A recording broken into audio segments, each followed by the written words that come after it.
Hey guys, I have another book tag today. This is the Jennifer Lawrence book tag. I like Jennifer Lawrence, and she's funny.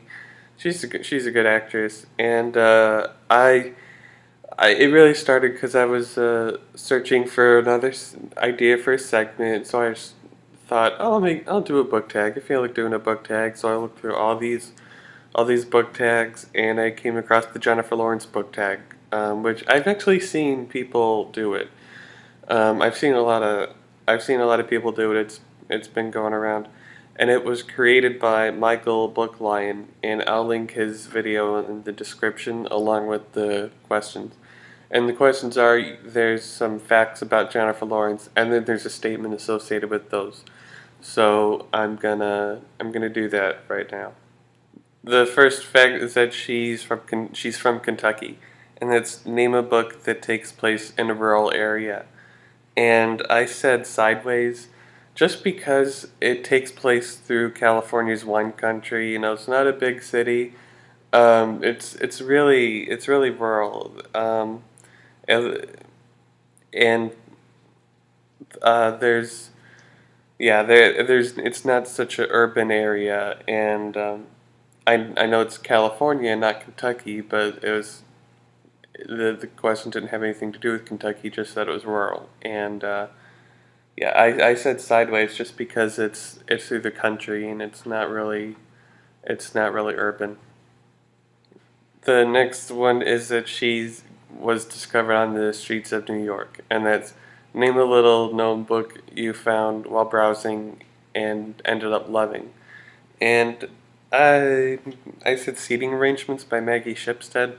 I don't know if little known is uh, something to describe this, but I know a lot of people haven't heard about it because I don't often see it around BookTube, um, and probably because it's not a young adult book. I see a lot of young adult books that are more widely promoted, um, and is especially around BookTube. Um, and a lot of fantasy series books. So yeah, I'm gonna say this one just because I just came across it. At Barnes and Noble, and I never heard of it, and I thought I'll read it, and I really did love it. I actually reviewed it in another video, and yeah, so maybe it was little known to me when I found it. It kind of still is. I don't know if a lot of people know about it. All right, next one. Okay, the third one is that she swears off social media, and that's name a book you refuse to read. Uh, I don't know if I want to say this one. It's a book by an author I love, and I wouldn't have started Project 52 if it weren't for him. But I'm just gonna say it. It's the, I, it's The Fault in Our Stars. Um, the movie's good. This is good, but the book it's just so sad. I I see I when people read it, they start crying. They need like an entire box of tissues, maybe about 20 boxes of tissues, and I don't like seeing crying. I don't like seeing people cry. I really don't. And I don't cry myself either, but still, I don't like it's just so sad. It's so depressing. I actually picked it up and I browsed it. I remember page 261 specifically. Page 261. It's really the book that'll like grab you in the heart, or that page at least, because that's where Augustus dies. And I would I'm sure it'd be nice to read it. It would be a nice read, and I would seem to have a little more bit more credibility after reading it. But I'm just gonna show the movie version of the book that I sort of refuse to read. Moving on. Number four is that she went transferred from working TV into film, and it's name a series you think gets better with every book. And I'm gonna say NA for this one because if I read a series, it's generally the first book of that series, and I don't often commit to a lot of series if they're like 3 or 4 or 5 books, or I usually start with the first one, um, and but yeah, I sort of do. Yeah, I sort of do series, but I haven't gotten to the second books of them. Um, so I have to say NA because I read a lot of first books of series. Number 5 is When She Tripped at the Oscars, and that's name a book that you think hit a snag. And I said The Marriage Plot by Jeffrey Eugenides because this book, okay, I got halfway through this before I stopped reading it, and it's the way it's laid out. It's very complex. I don't think there's really chapter breaks. There's not a lot of chapter breaks, so it's a book you really have to commit to, and it's just the way it's laid out. It's kind of complex, so I just it was taking a long time to read one summer. Actually, one year because I was reading it from like summer to fall, and that was just the first half of the book. But I'm promising myself that someday I'm going to get back to this. I'm holding on to it. I hold on to my books, and I'm planning to get back to this book. I don't know exactly when, but I will. And so I'm going to start over from the beginning and commit myself more to it. Number 6 is that she dated Chris Martin, which I thought was weird because I thought he was married to Gwyneth Paltrow. But that's Name Your Favorite Book by Collaboration of Authors. And this isn't really my favorite book, it's just my only book. But it's Dash and Lily's Book of Dares by Rachel Cohn and David Levithan. And Rachel Cohn writes Lily's chapters, and David Levithan writes Dash's chapters. And they kind of like work in between them too. So I'm sure, to make like transitions and things like that. So yeah, they both worked on it together. But the thing is that this is the only book that I have that's a collaboration of authors.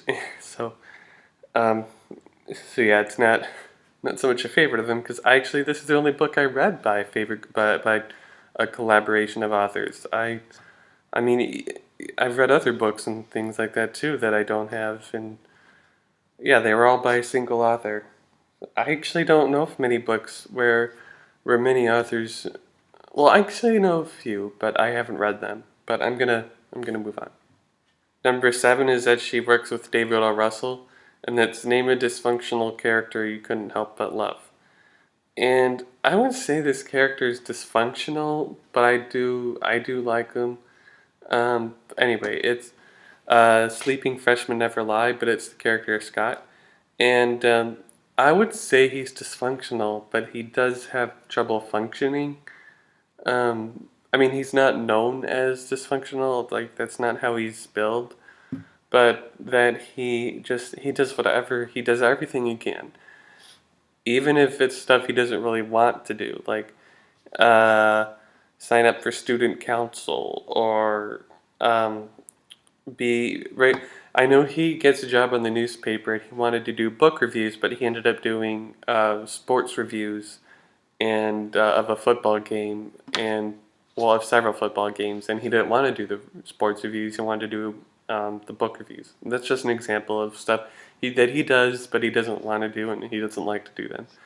So I'm just gonna say he does have trouble functioning um, around his life at school and his life at home because he's dealing with a pregnant mother, and yeah, he's just a bit of a mentally lost kid. And since I'm still in a question related to David O. Russell and Jennifer Lawrence, I wanted to recommend some movies. I was gonna recommend Silver Linings Playbook and American Hustle. And these are both really, really good movies. She won an Oscar for this one. She was nominated for an Oscar for this one. And yeah, so I just thought I'd throw them out there just to recommend if you haven't seen them because they're both very, very good. All right, I'm gonna move on now. Number 8 is her role as Mystique from the XMen movies, and that's name a villain who you think is doing the right thing. And I'm not gonna. I don't think this character is the villain, but it's just a character I don't like. And it's Alice from Maine, and that's not Alice, but this is another character. But Alice thinks she's well. She doesn't really think she's been a good mother, but in this book sort of goes back and forth. And so in the present time, she thinks she's being a good mother by getting into her daughter's business and not really minding her own. I mean, in the past, she wasn't that good, but she thinks she's changed. But no, because she drinks all the time and she judges people all the time, and she's very, very critical and very religious too. I mean, it's not a religious book, but she is friends with a priest, but that's no big deal. But yeah, she thinks she does these what she thinks is good, but she's at least I don't think so because I just didn't like how critical and judgmental she was. That but she, from her point of view, she thought she was doing good, but she wasn't. All right, I'm gonna move on. Number 9 is The Hunger Games, and that's name your favorite high-profile series. And remember when I said I read a lot of first books of a series? Well, I read the first books, and then I sometimes decide if I want to take advantage of the second or not. And so this is the first one. This is Half Bad, and this is whatever the name of the series is, but it's just the first book is Half Bad, and I I thought just that I predict this is gonna be a big series. It's only in the first book now. I think the second book, Half Wild, which is promoted on here. I think that's out. I saw it in the bookstore, but I didn't get it yet because I still have to get to this book. I didn't read it yet, but I'm going to. I'm going to. And I think when that soon it's gonna be a series that everyone's gonna read, and it's gonna be as big as like The Hunger Games or Game of Thrones or Divergent, those kinds of series. And I predict it's gonna be high profile. I don't know, but this was I didn't want to say another NA, so I'm gonna move on. All right, the last one is anything that she's ever said because she's really funny, and that's name your favorite snarky, comedic, sarcastic character. And I said Trip from Guitar Notes because he's a kid. He tells it like it is, and the way he talks to his mother, he is being sarcastic when talking with her and kind of snippy, and but he doesn't talk that way to Lila. He starts to, but over time he starts to be nicer to Lila, and this was created by Michael Bookline, and I saw his original tag, and it was really funny. And I saw a few of his videos. I saw a few of his videos, and I'm gonna link the original video down there in the description as well as all the questions. So I hope you subscribe, please. I love more subscribers, and I'll see you guys soon.